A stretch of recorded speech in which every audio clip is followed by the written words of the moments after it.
Hello, and welcome back to another episode of Unique Moments, where we take a moment to breathe, take a moment to pause, reconnecting mind, body, and spirit.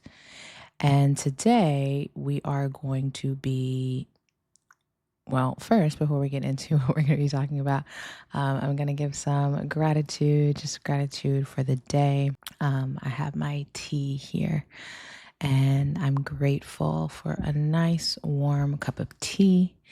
And I am grateful for my body, for my hands. I'm grateful for my face, for my ears, for my nose, for my fingers, for my toes. I'm grateful for my eyebrows and my eyelashes. I'm grateful for my health. I'm grateful for my character. I'm grateful for my ability to see and perceive things. I'm grateful for my discernment.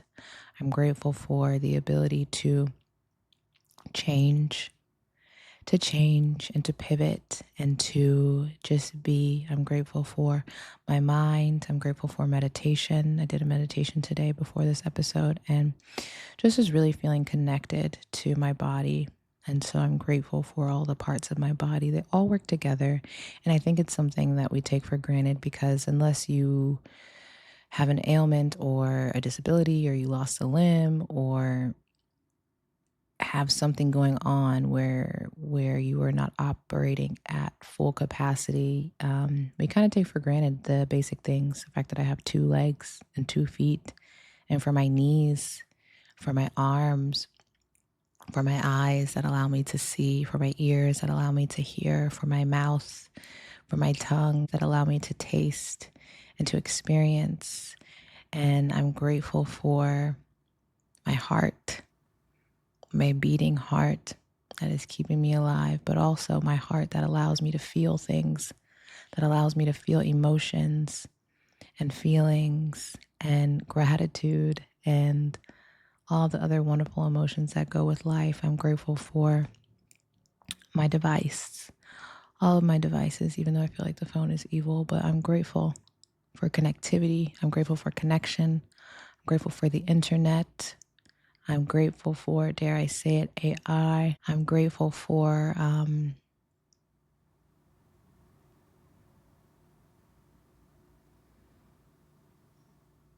Saturday. I'm grateful for the day. Saturday is my favorite day. I'm grateful for my books. I'm reading Salvation by Bell Hooks right now. And I'm grateful for Black people. I'm grateful for our culture. And I am grateful for the power of self-reflection. So before we get into the episode, we are going to be talking about entitlement today. But before that, I'm going to pull a card and see what the message is. From the affirmations deck, we are going to pull a card. Oh, the card fell on the floor. So we are pulling balance. Heart or mind, body or soul, creative or calculated, masculine or feminine, soft or strong, spirit or science, momentum or rest, sun or moon, summer or winter. What is life but a beautiful, delicious mixture of both? Perhaps it doesn't have to be one or the other. Perhaps we are made to be some things, but then also everything all in one. After all, the sun and the moon exist together in the sky. It is simply our perspective that keeps us from seeing both at the same time. That's a beautiful card. That's a beautiful card. Balance. It's everything. It's how everything works together. It's how everything works together. It's not either or, it's and. It's not either or, it's and. It's not either or, it's and. And that has served me just in many conversations. I think existing in a space where everyone can have their own opinions and thoughts and the ways of life. And it's not to say that you have to accept everything and you have to be okay with it all, but it's this and that, not this or that. And I think that's what creates a space for inclusion, for inclusivity, so that no one's separated because they may feel differently or think differently or look differently or act differently or live a different type of lifestyle that you don't like to live. Okay, and it's not one or the other. It's not this or that, it's this and that. This and that. Okay, so today I'm going to be talking about entitlement. And to define entitlement, it refers to the state of having a legal, contractual, or moral right to something. Psychologically, it describes an unrealistic, often arrogant belief that one deserves special privileges or preferential treatment without earning them. And I was thinking about this because I was watching this show, Couples Therapy, and one of the couples was talking about how she was upset that they weren't having sex and being intimate. And she was saying how she feels entitled to sex because she's married. And why would you not want to give that to your partner if you're married? Like, what else are we doing? Is basically what she was saying. And that just made me think, because it's like, are you entitled just because you're married? Like, absolutely not. Absolutely not is the first thought that comes to my mind. But I do understand where that's coming from. Because it's like, if you're not, the body is an interesting thing. because it's like, if you're not giving it to me, then what are we here for? I can see that view, but it's also like, I don't know. I just think it's so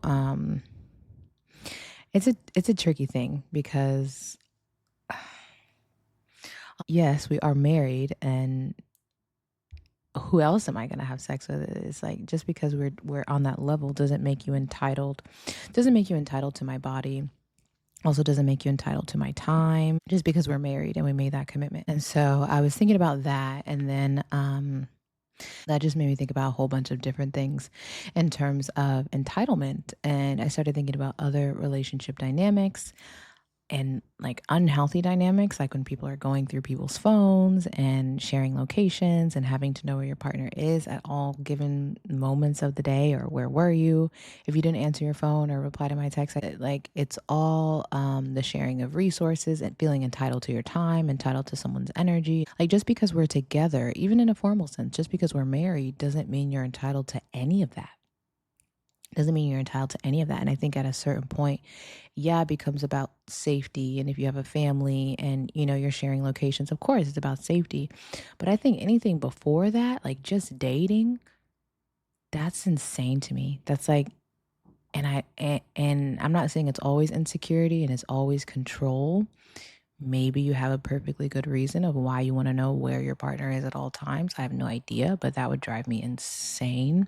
Not because I'm hiding anything, or not because I don't want you to know where I am, because I'm like moving around sneakily or in secret. But it's like, can I be myself? Can I be my own person? And I think that often suffocates relationships too, because it's like we say we're doing it for peace of mind, and it's like, oh, well, if you don't have anything to hide, or if you're not going anywhere you're not supposed to be going, or doing anything you're not supposed to be doing, then what's the issue? But the issue is the entitlement. The issue is the fact that you think that you deserve this knowledge of my whereabouts at all times. Nothing about any sort of commitment, friendship, parental child relationship warrants that at all. We are all individuals and we are all our own people. Even if we're responsible for people, you don't need to know where I am or what I'm doing at all given moments of the day. Like, no, that's what proper communication is for. And then extending this to friends and family, like the dangers with how technology is so embedded in our lives. I think unless you have really, really good boundaries with people, it's like we feel entitled to each other's time. And my phone stays on D&D at any given moment of the day because I don't want to be disturbed. There are people who can get through, but even then, just because you can get through doesn't mean I'm gonna pick up the phone. And it has nothing to do with our relationship. I think it's when people start taking it personally. It's like, no, it actually has nothing to do with you at all. And just because we have the ability to connect quickly at any given time through social media, through phone calls, through texting, it doesn't mean we have to be available. Just because we are at the touch of a button doesn't mean we have to be available on demand. And I don't know if everyone understands that. And I think people play a lot of weird, like, mental games and when it comes to relationship. And I think it comes back down to the entitlement, because it's like, just because you're with someone or established a commitment or a connection doesn't mean they're your property. Doesn't mean you own them. Doesn't mean you own them. And it's when it gets into the territory of people monitoring how fast or slow you reply, or what were you doing when you didn't answer my phone call, or why did it take you so long to get here? Does it matter? Does it really matter? Those are the questions that I would be asking. Does it really matter? The only reason why I think that stuff would matter is if, you're lying and you said you would be somewhere at a certain time, or you said you would do something and now you're just not honoring your word. And so I think it matters then. But it's like, just because we have a connection, it doesn't mean we're entitled to like people's lives. Like, I think as long as you were able to like enjoy each other and spend time and experience life together, that should be fine. And in the show Couples Therapy, the girl who was asking the question about feeling like she's entitled to her partner's body was going through some codependency thing. And I think that's a beautiful link, is like feeling entitled to things or to people or to people's responses or reactions or location triggers codependency and teaches you to kind of rely on that response, or rely on knowing these things to feel regulated, to feel comfortable, to feel at ease. And I think that's something to look at within itself. And then that also got me thinking about just other relationship dynamics, like parent child relationships, and how some parents at their big grown age are still making decisions for them, are still telling them, again with the codependency thing, are still telling them what to do and how to live and where to work and all these things. And it's like, at a certain point, yes, I'm not a parent, but I think at a certain point you do have to guide your children and show them the way and tell them how to be and bring them up in a wholesome way. But even with that, it's like there's still a certain amount of autonomy and freedom that the child must maintain to live a full life and to not have their growth stunted. And it just made me think about how certain parents, like, they just have so much influence on what their child studies or what kind of job they're going to get. And of course it's all out of love and it's all out of care and it's all out of, I want what's best for you. But how do you want what's best for me and you haven't even taken the time to genuinely ask me or get to know me and who I am and what I want to do? And you're just imposing the things that you want on my life because you think since you gave me life, you have a say in it, or you have a part to play. And the only part that you have to play is honestly making sure my needs are taken care of at a certain point, making sure I have food, shelter, water, love, access, resources. Everything else is like a bonus, because we have our own lives. And I think becoming entitled to someone else's life or someone else's time or finances or emotions, it's very dangerous. And that made me think about, okay, what are we entitled to? If we're not entitled to any of that, if we're not entitled to, someone's response time or their resources, their emotions, their connectivity, their time, their energy, what are we entitled to? Are we entitled to things? And I think there are very basic things that we are all entitled to that may not seem obvious or like they're entitlements, like living a good life, having favorable conditions, having resources, having access to clean water, to fresh air, to proper food, to proper nutrition, experiencing joy, experiencing bliss. I think those are things that we're entitled to. And those are not things that everyone gets the chance to experience. Going back to the Maslow's hierarchy of needs, The bottom pyramid, the physiological needs, breathing, food, water, shelter, clothing, sleeping. Those are all basic necessities that we are all entitled to. Basic necessities that not everybody has access to. And moving up the pyramid, we have safety and security, things like health, employment, property, family, social ability. Those are all things we're also entitled to. All things not everybody has. There's no reason why so many people should be unemployed. Like, there's no reason. There's no reason. We should all have good health. That's a very basic need. Next, we have up the pyramid, love and belonging, friendship, family, intimacy, sense of connection. Are we entitled to these things? Maybe not. Maybe not. I think every person deserves friendship.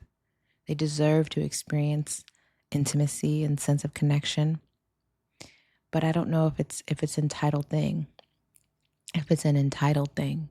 And then moving up the pyramid, you have self-esteem, confidence, achievement, respect of others, the need to be a unique individual.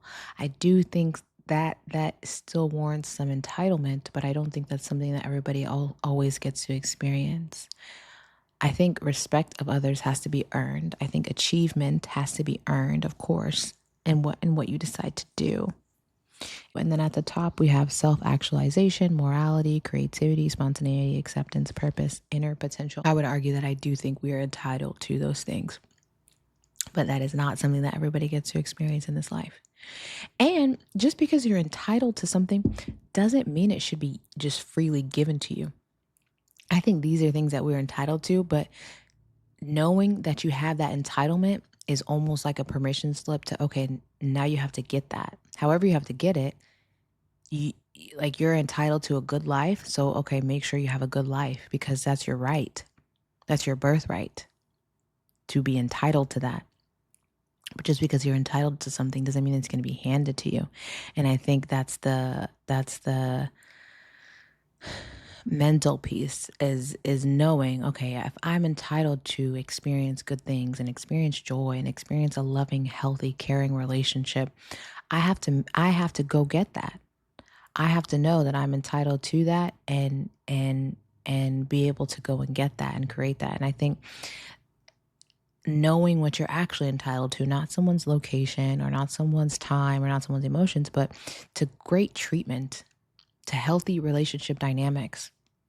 And when you know that you're entitled to that, you don't settle for less than that. Why would I, and not to sound insensitive, but why would I tolerate mistreatment in the form of abuse, whether that's physically, emotionally, financially, mentally, psychologically? Why would I put up with abuse if I know that I'm entitled for a loving, healthy relationship? And I think that's a psychological piece because, of course, a lot of people who are in abusive situations, like, they don't want to be there. They don't want to be taken advantage of in that way. But if you don't know you're entitled for more, or you're entitled to better, or you're entitled to live a good life and experience good human interaction, then you're never going to go and make that possible for yourself. Or you may not even be able to conceive of the thought of you being in a relationship with someone who is caring and loving and wants to do for you and helps you flourish and expand and thrive. You can't even get there because you're conditioned by your trauma, by your experiences, that this is what love is. This is what I deserve. What is it? We accept the love we think we deserve. And I think entitlement is about changing the perspective in what you think you deserve. And the baseline should be, I deserve proper basic respect. I deserve care, time, attention, love. I deserve that. I'm entitled to that. And if I'm not getting that, then I leave. And it's way easier said than done. It's way easier said than done. Of course. Especially if you have a pattern of being in things that don't mirror love, of being in things that don't mirror mutual respect and kindness and care and appreciation and reciprocity. If you're not used to that, of course it's going to feel foreign to seek that out. And to seek a relationship with someone who cares for you in that way. But that doesn't mean it's impossible. And I think it's about reframing the things that we think we're entitled to. We're not entitled to access of someone's time and energy and attention. We're not entitled to that, but we are entitled to be treated well and to be understood and to be cared for and to be respected and to be loved and to be thought of and to be cared for. We are entitled to that. Everyone is entitled to that. Every single human being is entitled to that. Sometimes it's given to you. Sometimes you have to get it for yourself. And sometimes getting it is just about realizing that this is not that. So I have to go get that. I have to go chase my joy. I have to go chase my bliss. And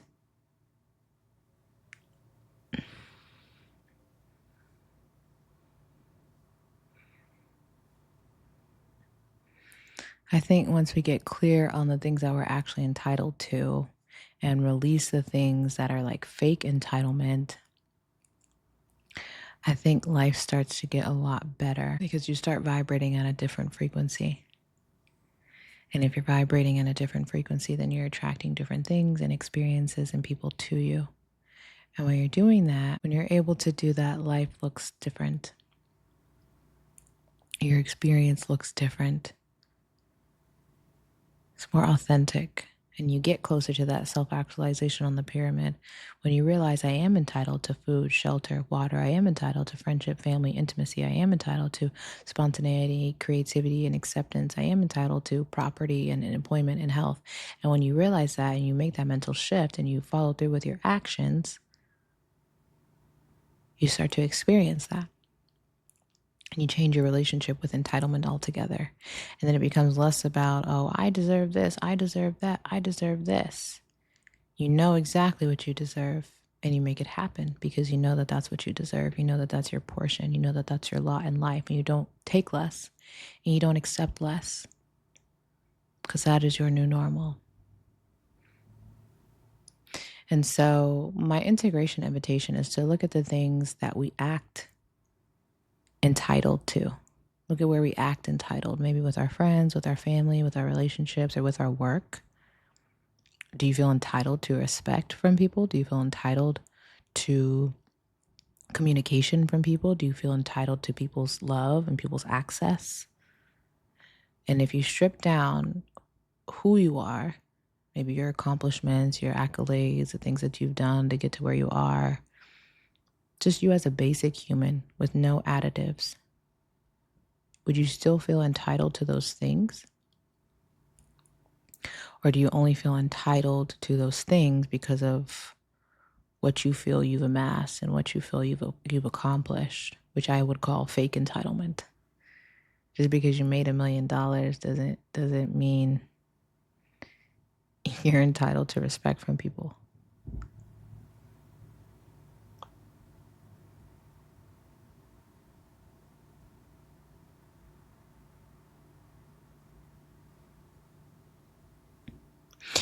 And so I think I'm going to leave it there. But before I close, I want to take 3 intentional deep breaths together, wherever you are, whenever you're ready.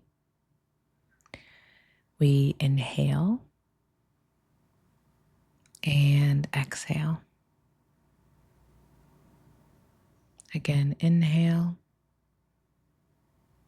big exhale. Last one. And release. Until next time.